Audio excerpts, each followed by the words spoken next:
দুশমন যখন আমাদের নিয়ে উপহাস করছিল, আমাদের জিল্লতি ও লাঞ্ছনায় উল্লাস করছিল, দুশমন যখন ধরে নিয়েছিল আমাদের রক্ত এখন সাদা, আমাদের গায়রত এখন মুর্দা, আমাদের আত্মমর্যাদা এখন মৃত। দুশমন যখন ধরে নিয়েছিল ওরা শুধু আদেশ করবে আর আমরা শুধু মান্য করব। আমাদের মানচিত্র নিয়ে, আমাদের কুচ ও আকসা নিয়ে ওরা যা ইচ্ছে তাই করবে, আমরা শুধু ভয় কাঁপতে থাকবো। তখন তুমি হে গাজ্জা জিহাদের তাকবীর ধ্বনি করেছ, দুশমনের চোখে চোখ রেখে বলেছ, এই দেখো আমাদের টকবক করা লাল রক্ত। ভুলে যেও না আমরা আহত, তবে সিংহ।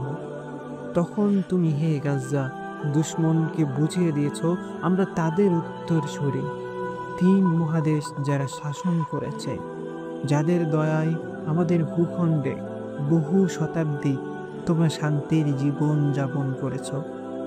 তোমার প্রতি আমি কৃতজ্ঞ হে গাজ্জা, তোমাকে আমার সশ্রদ্ধ সালাম হে গাজ্জা।